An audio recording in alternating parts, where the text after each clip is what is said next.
नमस्कार दोस्तों, स्वागत है आपका मेरे ब्लॉग संजय ब्लॉग चैनल में। तो दोस्तों आज हम आप लोगों के बीच एक और वीडियो लेकर आए हैं, जो कि ये वीडियो महाराजा छत्रसाल बुंदेलखंड केसरी, जो महाराजा छत्रसाल थे वो बुंदेलखंड केसरी के नाम से प्रसिद्ध थे और वह बुंदेलखंड का शिवाजी भी कहा जाता था।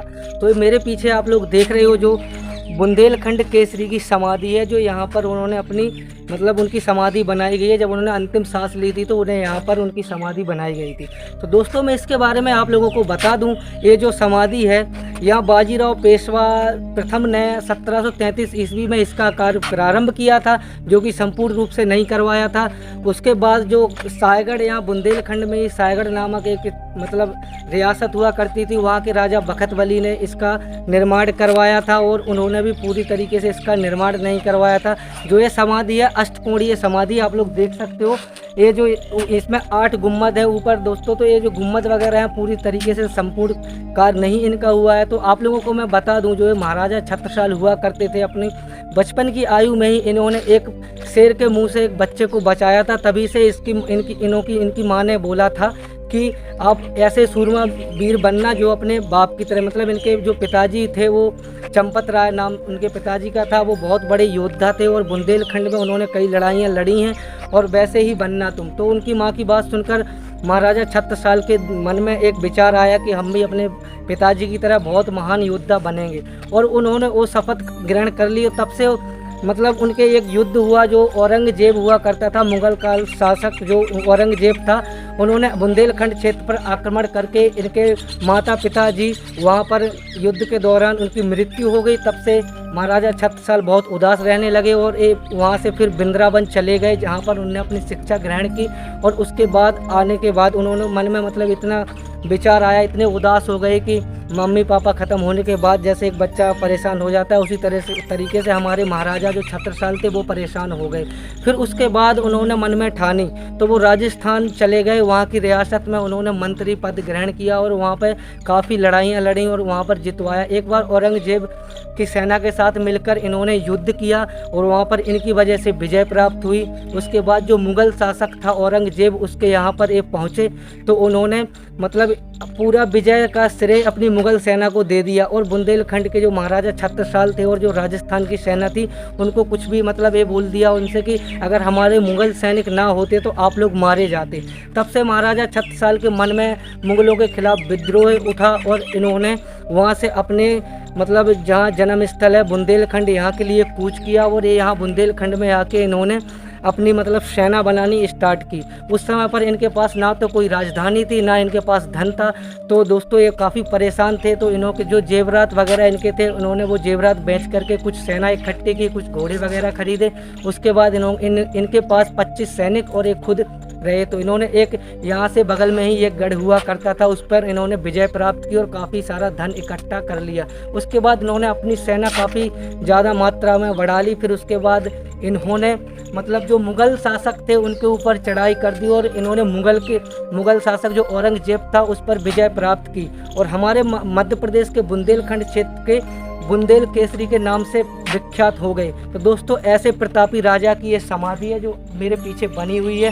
तो दोस्तों मैं अभी फ़िलहाल आज मंडे है तो यहाँ पर इसका गेट बंद रहता है, तो मैं आप लोगों को आगे चल के दिखाता हूँ बाहर से जो ये गुम्मद वगैरह बनाए गए हैं। तो दोस्तों जितना मेरे से हो सकेगा आप लोगों को दिखाने की कोशिश करता हूँ, तो आप लोग बने रहिए मेरे साथ, चलता हूँ। दोस्तों ये सीढ़ियाँ उसी समय की बनी हुई हैं, लेकिन इसकी अभी रिपेयर वगैरह कर दी गई है। जो हमारे पुरातत्व विभाग के कर्मचारी वगैरह हैं उन्होंने ऐसे प्रतापी राजा के मकबरे को देखते हुए उन्होंने इस सीढ़ियों की रिपेयरिंग करके अभी ये नए पत्थर जो लगा दिए गए हैं काफ़ी अच्छे तरीके से बना दी गई हैं। तो दोस्तों यहाँ पर काफ़ी दूर दूर के लोग आते हैं और यहाँ पर देखते हैं और यहाँ की अपने जो पुराना इतिहास है उसको याद करते हैं कि हमारे भारत देश में और बुंदेलखंड क्षेत्र में भी कई ऐसे प्रतापी राजा हुए जो अभी भी उनके साक्ष्य देखने को मिलते हैं। तो आइए आप लोग मेरे साथ बने रहिए, मैं आगे चल के दिखाता हूँ।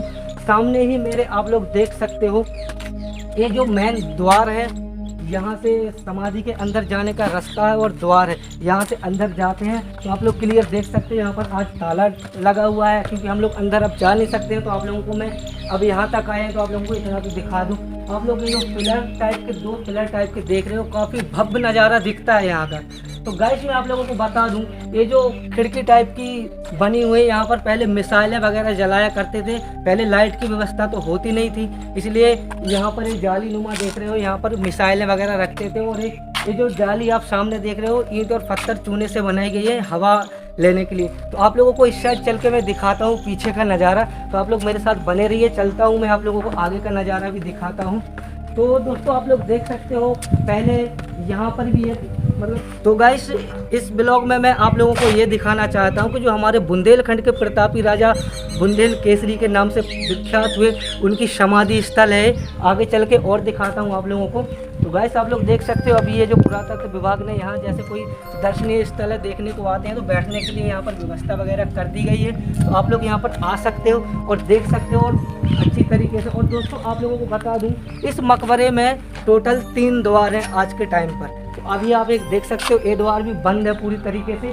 तो आप लोग देख सकते हो, काफ़ी शानदार बनाया गया था ये मकबरा, जो कि इसको बनाने का कार्य प्रारंभ तो बाजीराव पेशवा ने ही कर दिया था, लेकिन वो उन्होंने संपूर्ण नहीं करा पाए। तो यहाँ की एक राजधानी थी शाहगढ़, वहाँ के राजा थे भगत बली, उन्होंने इस मकबरे को बनवाया है। और उन्होंने भी इस मकबरे को पूरी तरीके से संपूर्ण नहीं करा पाए, और आज भी ये मकबरा अधूरा है। आप लोग इसके गुम्बद देख सकते हो, जो अष्टकोणीय मकबरा बना है, आज भी ये गुम्बद अधूरे हैं। चलते हैं आप लोगों को आगे और दिखाते हैं। यहाँ पर भी दोस्तों काफ़ी शानदार लग रहा है देखने में।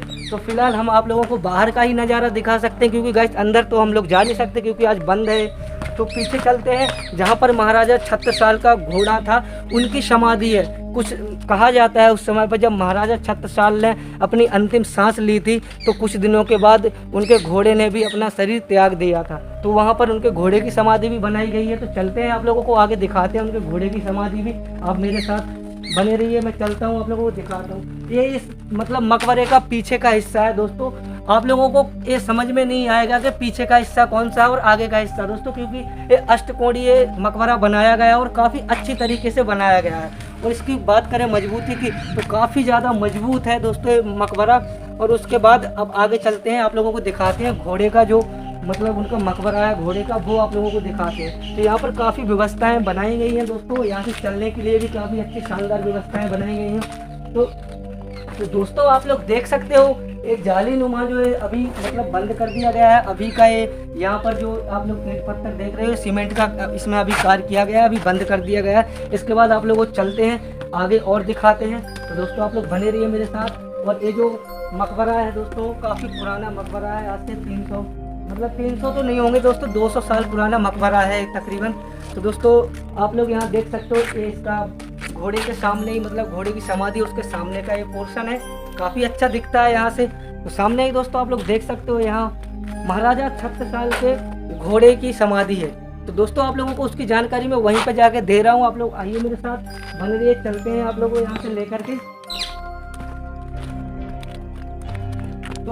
तो गाइस हम लोग आ चुके हैं तीसरे द्वार की तरफ। तो आप लोग सामने ही देख सकते हो, ये इस मकबरे का तीसरा द्वार है, जो कि काफ़ी शानदार तरीके से बना हुआ है। और अभी बात करें आगे चल के और दिखाएं आपको यहाँ की डिज़ाइन वगैरह जो भी है।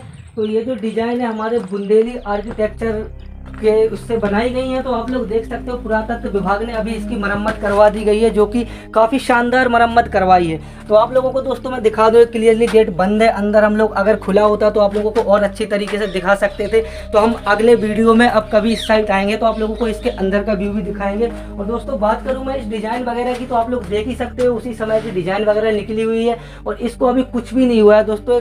ये 300 साल पुराना है। और जो छोटी छोटी अभी मरम्मत हुई है तो ये अभी उस समय की है। तो दोस्तों ये जो अभी पाइप वगैरह लगवाए गए हैं, ये हमारे पुरातत्व विभाग ने, हमारे प्रतापी राजा इतने महान योद्धा हुआ करते थे जिन्होंने अपनी 82 साल की उम्र में बामनगढ़ जीत लिए थे। बुंदेलखंड केसरी की उन्हें उपाधि दी गई थी और बुंदेलखंड के शिवाजी के नाम से भी ये प्रसिद्ध थे। तो ये हमारे पुरातत्व विभाग ने ऐसे राजा के मकबरे की रेख देख की और यहाँ पर उन्होंने कई प्रकार की ऐसे कार्य किए जो कि आज ये सुरक्षित रहे और भविष्य में हमारे आने वाली पीढ़ी को इनका इतिहास पता चले और ये पता चले कि यहाँ के राजा कैसे प्रतापी राजा थे और इन्होंने कितने युद्ध लड़े और जनता के लिए क्या क्या किया। काफ़ी इन्होंने जनता के लिए भी किया। तो दोस्तों फाइनली हम लोग पहुँच चुके हैं महाराजा छत्रसाल के घोड़े की समाधि के पास तो आप लोग देख ही सकते हैं उनके घोड़े की समाधि है। आगे चल के हम इसकी जानकारी भी देते हैं, वहाँ पर कुछ लिखा हुआ है दोस्तों, मैं आप लोगों को वो भी बता देता हूँ। इसके बाद फिर हम लोग चलते हैं उस तरफ और वो भी आप लोगों को दिखाते हैं। तो आप लोग आइए और मेरे साथ बने रहिए, यहाँ से चलते हैं आगे। दोस्तों काफ़ी अच्छी व्यवस्थाएँ बनाई गई हैं दोस्तों यहाँ पर। तो आप लोग देख सकते हो ये जो महाराजा छत्रसाल के घोड़े की समाधि आप लोग देख सकते हो। ऐसा माना जाता है कि यह समाधि महाराजा छत्रसाल के प्रिय घोड़े भले भले भाई की है। तो दोस्तों ये जो उनका प्रिय घोड़ा था भले भाई, उनकी समाधि मेरे सामने ही बनाई गई है। तो आप लोग देख सकते हो महाराजा छत्रसाल की अंतिम यात्रा के बाद घोड़े ने भी शरीर त्याग दिया था। तो दोस्तों माना जाता है उस समय पर जो घोड़े वगैरह भी होते थे वो भी अपने मालिक की तरफ बहुत ज़्यादा लगाव होता था। तो उनके मालिक के जाने के बाद उनके घोड़े ने भी अपना शरीर त्याग दिया था। तो यहाँ पर जो उनके बाद कार्यकाल राजा ने शासन करते थे, तो उन्होंने भी यहाँ पर ये मतलब मानते हुए कि चलो इतना मतलब युद्ध वगैरह जो भी लड़े घोड़े ने भी साथ दिया, तो यहाँ पर उनके घोड़े की भी समाधि बना दी गई है। और दोस्तों मैं आप लोगों को बता दूँ, ये जो महाराजा छत्रसाल थे, इन्होंने जब बाजीराव पेशवा ये जो मुग़ल काल शासक का एक मंत्री था मोहम्मद खान बंगस, उसने मतलब ये महाराजा छत्रसाल बुढ़े हो चुके थे और लड़ने की अवस्था में नहीं थे। तो मोहम्मद खान बंगस ने बुंदेलखंड क्षेत्र पर आक्रमण किया था। और आक्रमण करने के बाद ये हमारे महाराजा छत्रसाल लड़ने की स्थिति में नहीं थे, इनके बाजुओं में इतनी ताकत नहीं बची थी, बुढ़े बाजुओं में। तो इन्होंने एक पत्र लिखा बाजीराव पेशवा को कि हमारी मदद करो। तो बाजीराव पेशवा ने अपनी 20,000 सेना के साथ पूरे तरीके से बुंदेलखंड में आए और जो मोहम्मद खान बंगस था उसको महाराजा छत्रसाल के कदमों में डाल दिया। तो उसने महाराजा छत्रसाल से माफ़ी मांगी और वो चला गया और ये बोल के गया कि हम कभी अब बुंदेलखंड की तरफ अपना रुख नहीं करेंगे। तो दोस्तों ऐसे हमारे प्रतापी राजा थे। और जो बाजीराव पेशवा थे उनको अपना तीसरा पुत्र मानकर अपनी जो प्रॉपर्टी जो भी वगैरह उनके जेवरात जो भी थे उनमें आधा हकदार बना दिया। और फिर उसके कुछ ही समय बाद महाराजा छत्रसाल ने अपनी अति प्रिय बेटी मस्तानी बाई का बाजीराव पेशवा के साथ विवाह कर दिया। और यहाँ से बाजीराव पेशवा और मस्तानी बाई यहाँ से अपने घर लौट गए, महाराष्ट्र चले गए। फिर उसके 2 साल बाद ही हमारे महाराजा छत्रसाल ने तो इसी वीर भूमि पर उन्होंने अपनी अंतिम सांस ली। तो यहाँ के जो राजा उसके बाद थे तो यहाँ पर उनकी समाधि बना दी गई है। ऐसे वीर योद्धा थे हमारे महाराजा छत्रसाल, जिन्होंने 82 साल की उम्र तक काफ़ी युद्ध लड़े और बामुनगढ़ जीतने के बाद 82 साल की उम्र में एक लंबी बीमारी के चलते उनका निधन हो गया। तो दोस्तों आप लोगों को इस ब्लॉग में इतना ही।